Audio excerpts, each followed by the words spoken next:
Question number 11 देखिए क्या दिया गया है यहाँ पर। दो बिंदुओं को मिलाने वाले रेखाखंड को 1:n में कैसे विभाजन हो रहा है, लंबवत। तब हमें उस रेखा का समीकरण ज्ञात करना है। तो यहां पर रेखाखंड मान लिया AB 1 0 and 2 3 को मिलाने वाला रेखाखंड क्या मान लिया, AB। इसको किसी बिंदु C पर इंटरसेक्ट करेगी, ये 1:n में विभाजित कर देती है। जब तक विभाजन के बारे में नहीं कहा जाए तब तक कौन से विभाजन का प्रयोग करना चाहिए, अंतः विभाजन का, इंटरनल डिवीजन का। अंतर विभाजित करती है एवं इस पर परपेंडिकुलर है। परपेंडिकुलर है इट मींस आपको क्या मिल गया, ग्रेडियंट, प्रवणता। क्योंकि लंबवत रेखा की प्रवणता प्राप्त हो जाएगी जिसकी ऋणात्मक व्युत्क्रम करने से उस रेखा की प्रवणता आ जाएगी। क्लियर। अब हमें आवश्यकता है मात्र एक बिंदु की। वो कहां से प्राप्त होगा, क्योंकि वो इसका विभाजन बिंदु है। C पॉइंट AB को 1:n में विभाजित करता है। तो विभाजक बिंदु के निर्देशांक अंतर विभाजन का फॉर्मूला लगा के ज्ञात कर लिए जाएंगे। तो सबसे पहले हम क्या करते हैं, वो बिंदु ऐसा होगा जो इस AB रेखाखंड एवं रेखा का उभयनिष्ठ बिंदु होगा, उसे हम फाइंड करते हैं। तो सबसे पहले क्या है, प्रतिच्छेद बिंदु ज्ञात करते हैं जहां पर ये विभाजित करती है। तो प्रतिच्छेद बिंदु क्या होता है, निर्देशांक आपको पता है, x coordinate mx2 plus nx1 upon m plus n। ऐसे उसके लिए क्या हो जाएगा, m/2 plus n/1, n/2 plus m/1 upon m plus n। तो चलिए ज्ञात करते हैं। तो फॉर्मूला क्या है, ध्यान है, mx2 plus nx1 upon m plus n, by coordinate m/2 plus n/1 upon m plus n, ये होता है।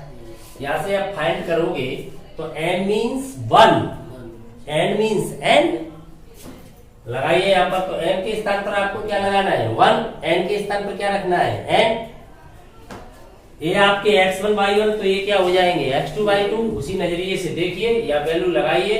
तो m की वैल्यू आपने 1 लगा दी, x2 की वैल्यू क्या हो जाएगी, 2। तो 1 into 2, समझ पा रहे हो। तो 1 into यहाँ पर क्या आ जाएगा, 2 प्लस n, तो n ही है। x1 की वैल्यू क्या है, 1 upon m plus n, n means 1, n means n।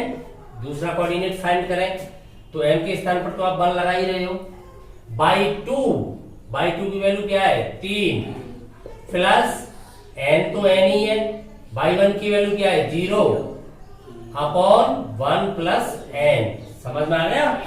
तो बिंदु क्या प्राप्त हुआ, देखिए 2 प्लस n हो गया यहाँ पर, अपॉन क्या चल रहा है, 1 प्लस n। दूसरा कोऑर्डिनेट क्या हो गया, 3 रह गया, केवल 0 हो गया ये, अपॉन 1 प्लस n। अब आपको रेखा पर एक बिंदु प्राप्त हो चुका है। रेखा की प्रवणता आपको लंबवत रेखा से प्राप्त हो जाएगी। तो अब रेखा की प्रवणता फाइंड करें। रेखा का ढाल क्या होगा, -1 अपॉन लंबवत रेखा का ढाल। तो ये हो जाएगा -1 अपॉन लंब रेखा का ढाल। लंब रेखा कौन है, AB। तो AB का ढाल कैसे निकालते हैं, दो बिंदुओं से जाने वाली का कोटियों का अंतर बटे भुजाओं का अंतर, y2 - y1 upon x2 - x1। लगाइए वहां से, y2 - y1 3 - 0 upon x2 - x1 2 - 1, क्या रह गया नीचे, केवल 3 रह गया ना। तो क्या आ गई, -1/3, यही रह गई ना। क्लियर। अब आपके पास बिंदु भी है, ढाल भी है, तो किस रूप का प्रयोग करना चाहिए, बिंदु ढाल रूप का। जो डाटा मिलते हैं उसी फॉर्म का यूज किया जाता है। तो अब कौन सा रूप लगाना है हमें रेखा का, बिंदु ढाल रूप। क्लियर। हाँ, जैसे जैसे डाटा मिले वैसे आगे बढ़िए। तो बिंदु ढाल रूप आपका होता है y - y1 equal n into x minus x1। यहाँ n मीन्स क्या है, ग्रेडियंट है, am नहीं है, अनुपात वाला, वो तो फॉर्मूला है। तो चलिए बाई माइनस बाई वन कौन है, ये बिंदु है, इससे जा रही है 3/1 प्लस एन, क्लियर, यूकल एन, ये आ रही है ढाल, रेखा की ढाल, minus 1/3 into X minus x1, 2 plus N upon 1 plus N, confirm. आगे सॉल्व करोगे, यहां से एलसीएम लूंगा मैं, एलसीएम लूंगा, इसकी मल्टीप्लाई में आएगा तो 1 प्लस एन गुणांक किसका, बाई का बन जाएगा, ठीक है, माइनस यहाँ पर क्या बचेगा 3, समझ पा रहे हो, यूकल, इधर देखिए एलसीएम लूंगा तो 1 प्लस एन आएगा, 1 प्लस एन आएगा तो एक्स की मल्टीप्लाई में जाएगा, ये माइनस 1/3 है यहाँ पर, माइनस 1/3, एक्स की मल्टीप्लाई में कौन गया 1 प्लस एन, क्लियर, एक्स, ये माइनस 1/3 टोटल में है, अंदर ले रहा हूं एलसीएम, माइनस यहाँ पर क्या बचेगा 2 प्लस एन, तो दोनों नेगेटिव कर दूं या ब्रैकेट लेना पड़ेगा मुझे, समझ गया। आप कहोगे 1 प्लस एन कहाँ गया, मैंने नहीं लिखा, क्यों नहीं लिखा, क्योंकि लेफ्ट में भी है राइट में भी है, लिख के भी क्या करूंगा, वैसे ही लेफ्ट हो जाएगा वो, क्लियर, समझ में आया इतना। इसके बाद आगे बढ़ो तो यहाँ पर क्या है, केवल 3 रह गया है, माइनस का 1/3, तो 3 क्या करेगा, क्रॉस मल्टीप्लाई करेगा यहाँ पर, तो यहाँ पर क्या आ जाएगा, देखिए थोड़े से इंटेलिजेंट हो जाए तो क्या लगता है तुम्हारा, तो इक्वेशन ही तो है, तो यहाँ 3 हो जाएगा, इसके बाद में एक्स वाली स्टेप को बुलाऊंगा इधर, अभी बुला लेता हूँ, प्लस का ही तो हो जाएगा, माइनस 1 ही तो रह जाएगा, तो पॉजिटिव उसे ही लिख दूं पहले, समझ पाओगे, तो क्या हो जाएगा प्लस का 1 plus N into X, clear, ये बुला लिया इधर, ये 3 के मल्टीप्लाई में इधर ही बैठा रहेगा, तो यहाँ पर बैठेगा 3 इंटू 1 प्लस एन वाई, समझ में आ रही है बात। अब ये माइनस का 9 तो इधर ही है, उधर मैं देख रहा हूं ये प्लस के हो जाएंगे, प्लस का 2 प्लस का एन, तो उधर से आएगा तो -9 में माइनस ही हो जाएगा इधर, क्योंकि ये आके प्लस हो जाएगा तो वो नेगेटिव ही बना रहेगा, इधर नेगेटिव हो जाएगा तो माइनस का 11 हो जाएगा, और माइनस का क्या हो जाएगा n, उधर ले जाऊंगा तो प्लस का 11, कैसे भी कर, इसको उधर ले जाओ तो 9 प्लस का होकर उसमें ऐड हो जाएगा, तो क्या हो जाएगा 11 प्लस n, ऐसे भी लिख सकते हो, क्लियर, समझ में आ गया। अगर प्रॉब्लम आती है तो स्टेप लेना, नहीं आती है तो साथ ही आप ट्रांसफर कर सकते हैं।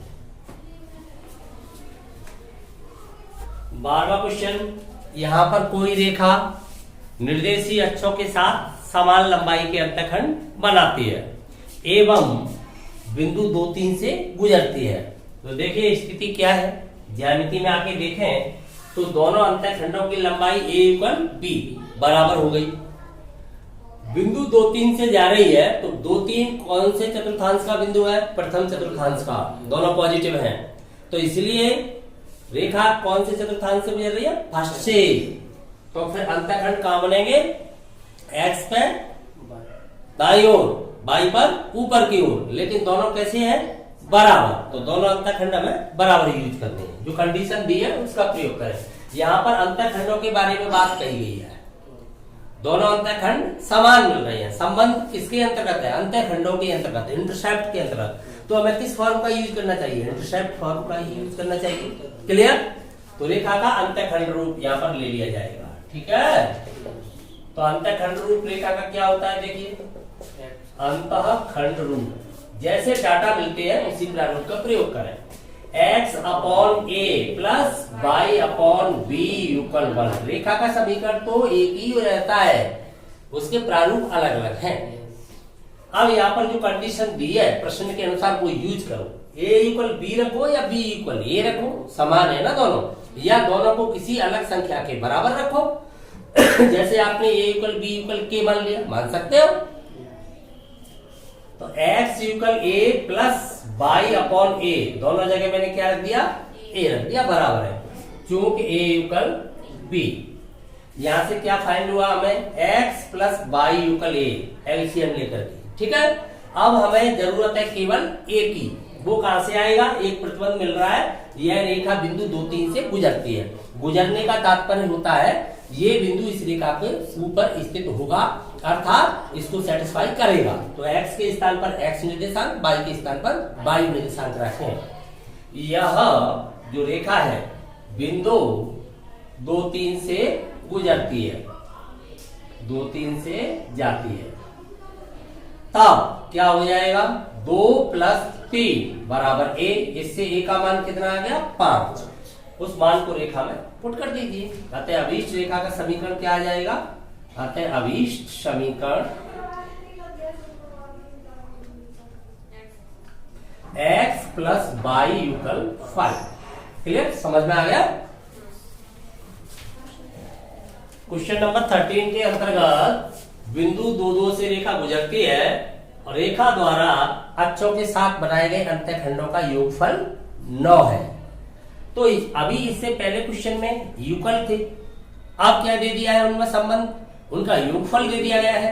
तो अंतःखंडों के बारे में कहा गया है तो किस रूप का प्रयोग करना चाहिए, अंतःखंड रूप का ही।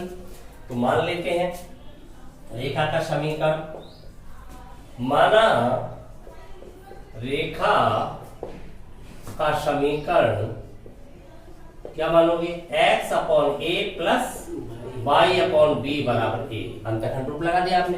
अब जो डाटा आपको मिल रहे हैं उनका यूज करें, तो या तो a का मान लगाए या b का मान लगाए, किसी एक का तो लगाना पड़ेगा। तो यहां से मैं देख पा रहा हूं b = 9 - a, ये दिया गया है, या यूज करें इसमें।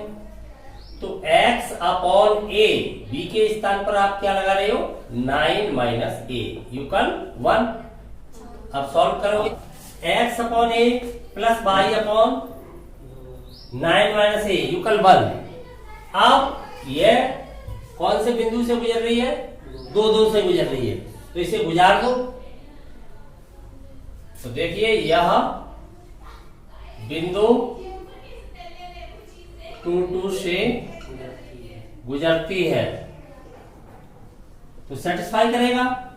तब क्या हो जाएगा 2/a + 2/9 - a = 1। आप सॉल्व करके किसकी वैल्यू फाइंड करनी है, a की वैल्यू। तो कैसे फाइंड करोगे, एलसीएम लेना होगा। एलसीएम लोगे तब यहाँ पर क्या आ जाएगा बताओ। 2 तो आप भले ही कॉमन में रख सकते हो, नहीं रखना चाहो तो मल्टीप्लाई करना पड़ेगा आपको। तो 2 × 9 - a + 2a = a × 9 - a। LCM लेके उधर चला जाएगा क्रॉस मल्टीप्लाई में। सॉल्व करोगे तो देखो आपके पास क्या आएगा, यहां से a² बनेगा, तो द्विघात के रूप में लिखना चाहते हो तो पहले a² वाला पद लिख देता हूं, प्लस हो जाएगा इधर। इधर क्या हो गया a² के बाद आप देख रहे हो a वाला कितना है -2a यहां से है, +2a यहां से है, तो ये तो लेफ्ट हो गए, माइनस के केवल 9a रह जाएंगे। अब आप अचर पदों को देखोगे तो इधर तो 18 बन रहा है, 18, उधर अचर पद बन नहीं रहा है, तो केवल यही रह जाएगा आपके पास, कितना रह जाएगा 18। क्लियर, = 0।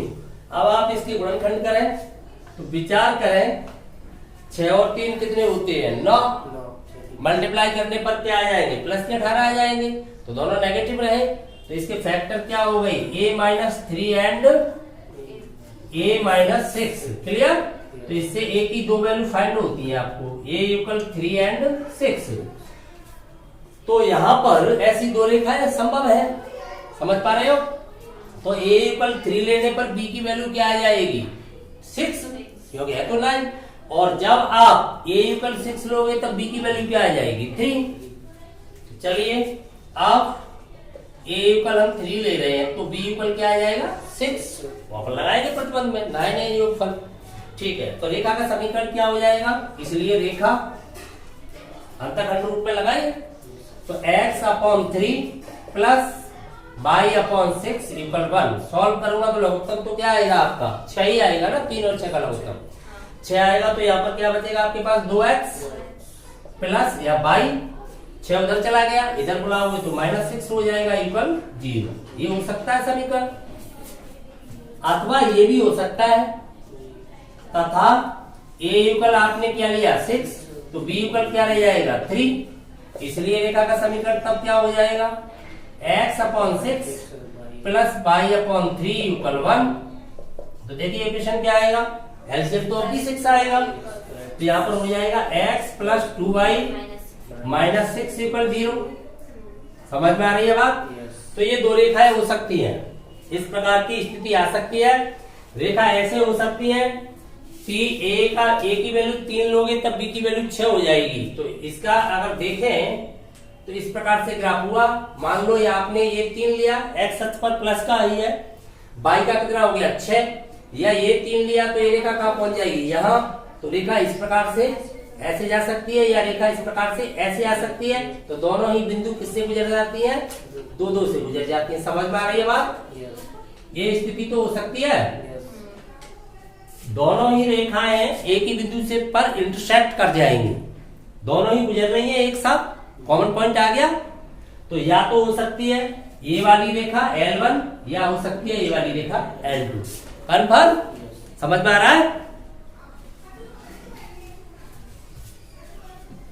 14वें क्वेश्चन के अंतर्गत कोई रेखा बिंदु 0,2 से गुजर रही है, x अक्ष की धन दिशा के साथ 2π/3 रेडियन का कोण बना रही है। तो इसका इक्वेशन आप कैसे फाइंड करोगे? यहाँ पर x अक्ष की धन दिशा से कोण, इससे क्या मिल गई, रेखा की ग्रेडियंट मिल गई।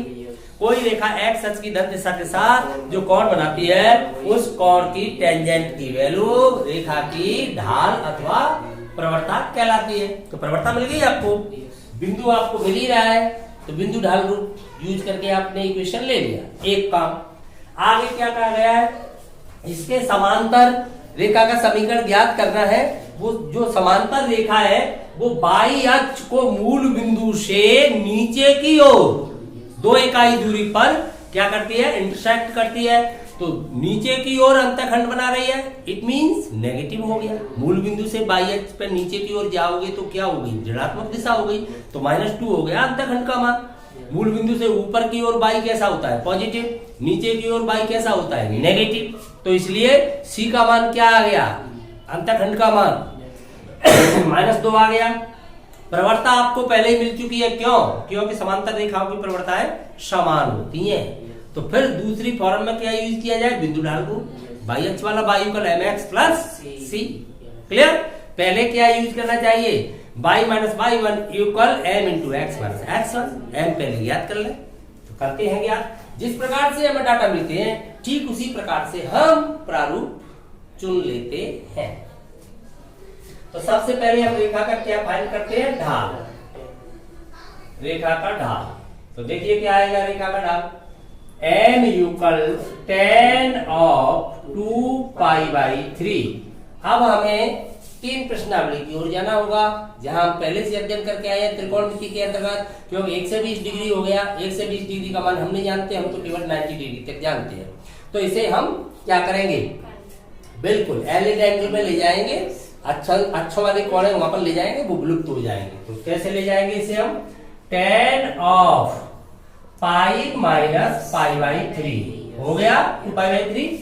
tan π- एंगल सेकंड क्वाड्रेंट हो गया, ASTC आपने पहले से कर रखी है, तो आपको पता चल गया नेगेटिव आएगा। सेकंड क्वाड्रेंट में नो चेंजर लाइन है, आप 1 से 80 से वापस लौट रहे हो, ऐसे नो चेंजर लाइन है। तो -tan of π/3 रह जाएगा। tan π- angle π - theta = -tan theta. Confirm?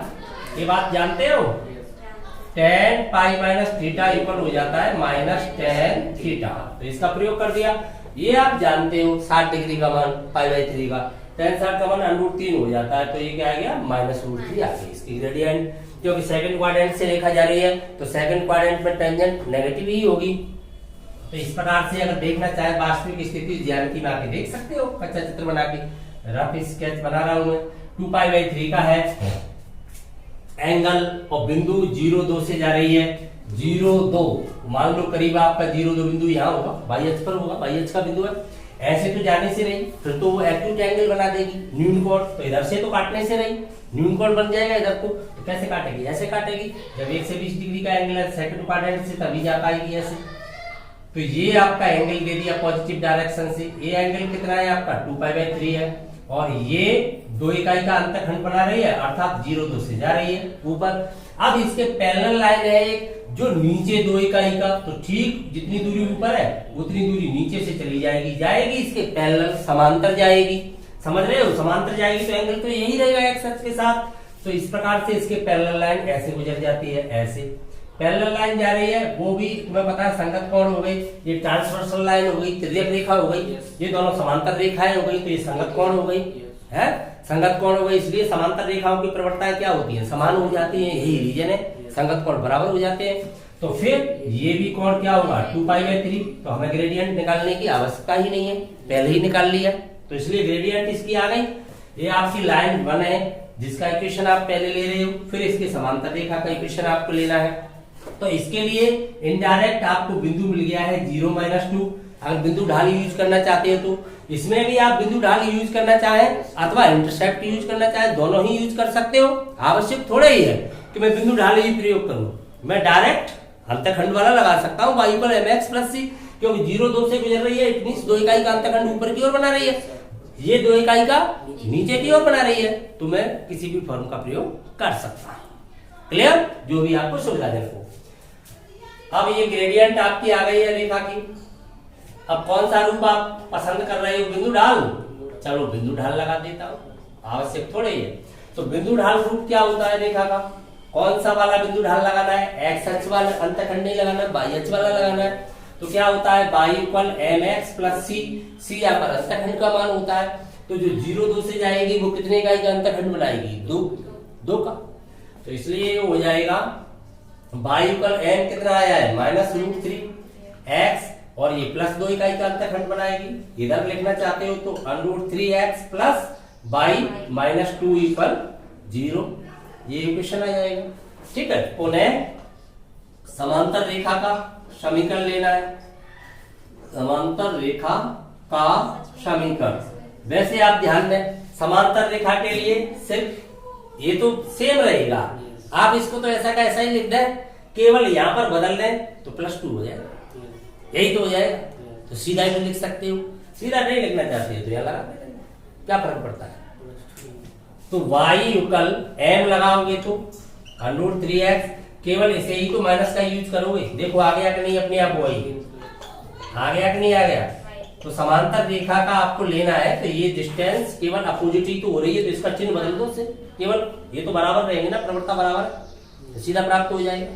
समझ में आ गया, नीचे की ओर जा रही है तो ये स्थिति होगी, ये समांतर रेखा का हो जाएगा।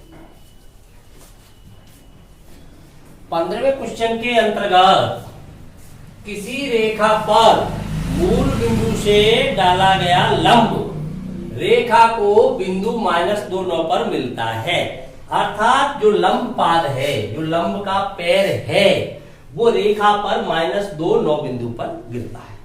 ये मतलब हुआ इस बात का, समझ गए।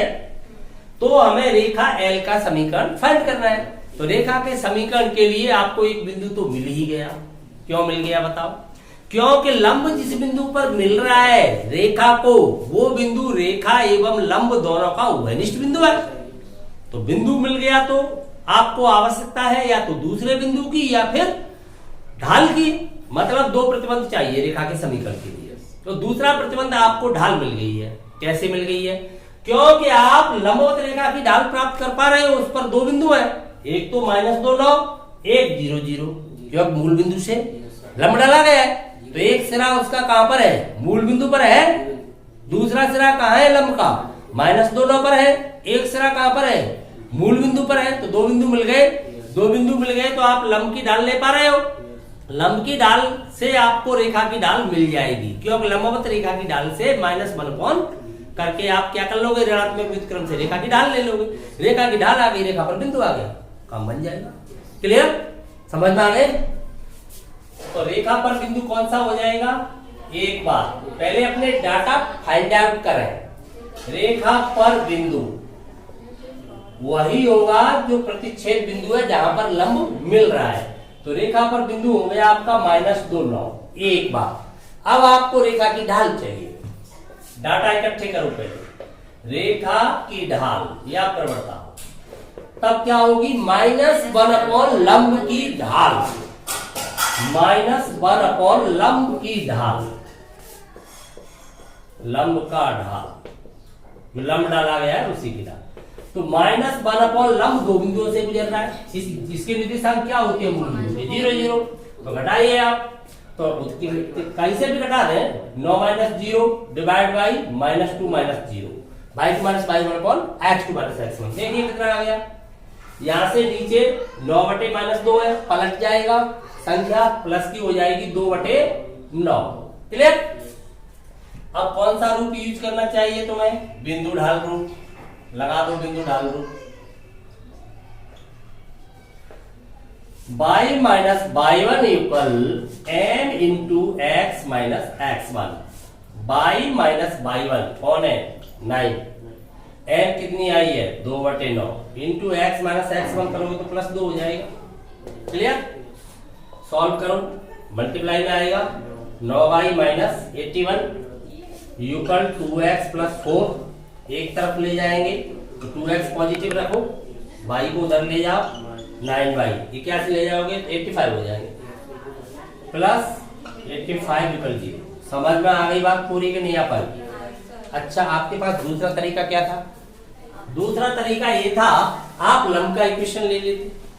क्यों? दो बिंदु रूप से इक्वेशन ले सकते थे, उसके लंबवत रेखा का समीकरण आप मान लेते। मान के अचर का मान कहां से लेते? बिंदु -2 9 से गुजार देते, तब अचर का मान आ जाता। बताया था आपको लंब रेखा का समीकरण लेना। देखो इस प्रकार से n उधर पे आप एलिटर ऐसे कर सकते हो, अन्यथा आप ऐसे करें, लंब का समीकरण ले लें, लंब का समीकरण। तब कौन सा रूप यूज करोगे? दो बिंदु रूप, क्योंकि आपको दो बिंदु मिल रहे हैं। 2 पॉइंट फॉर्म क्या होता है? y minus y1 equal y2 minus y1 upon x2 minus x1 into x minus x1। Clear? तो ये लगाओगे तो किसी को भी x1 y1 देखा जा सकता है, मूल बिंदु को ही देख लो। तो y माइनस 0 मूल इसको ही x1 y1 देख रहा हूं। इक्वल n तो आपने दोबारा मेहनत करने की जरूरत क्या है, ये फाइंड की तो है, 9/-2 यही तो आएगी। तो यहाँ पर क्या आ जाएगा? डायरेक्ट 9/-2 यही तो आएगी। इसी का तो रेसिप्रोकल किया था, negative reciprocal. x minus x1 वो तो 0 है ही, तो ये समीकरण आपका आ जाता है। -2y इधर करोगे मल्टीप्लाई तो -2y इक्वल क्या रह गया? 9x। तो यहां से क्या आ जाएगा? ये मूल बिंदु से जा रही है ना, तो उसमें अचर क्यों आएगा? मूल बिंदु से जा रही है तो अचर राशि तो इसमें नहीं आएगी, लंब वाली में मूल बिंदु से ले रही है ना, इंटरसेक्ट काटेगी नहीं। तो क्या आ जाएगा? 9x + 2y = 0, यही तो आएगा लंब का समीकरण। अब इसके लंबवत का आप मान लोगे, माना लंब रेखा का, क्योंकि वो इसके भी लंब है, लंब रेखा है वो, माना इसके लंब रेखा का समीकरण, इसके लंब रेखा L जो L मान रहे हो आप, L का समीकरण, तो क्या होगा? लंब रेखा के लिए इसका गुणांक आपस में बदल देते हो, x और y का चिन्ह बदल देते हो, यही तो करते हो प्रवृत्ता के लिए। तो कैसे मानोगे भाई? 2x माइनस 9y प्लस यहाँ कांस्टेंट c मानो या k मानो। अब आपको ये कांस्टेंट कैसे फाइंड करना है? क्योंकि ये बिंदु -2 9 से जा रही है, -2 9 इसके ऊपर स्थित है, इसे सेटिस्फाई करेगा। यह -2 9 से जाती है तो गुजार दो, जाती है, तब क्या हो जाएगा? यहाँ पर आप लगाओगे -2 तो माइनस का 4 हो गया, ये लगाओगे प्लस का 9 तो माइनस का 81 हो गया, प्लस c = 0 तो c की वैल्यू कितनी आ जाएगी आपकी? 85 यहाँ पर पुट कर दो। अतः अभीष्ट समीकरण आपको क्या फाइंड हो जाएगा? अतः अभीष्ट समीकरण आपको फाइंड हो जाएगा 2x - 9y + 85 = 0। प्राप्त हुआ? समझ में आया? ऐसे भी ले सकते थे हम, कैसे भी।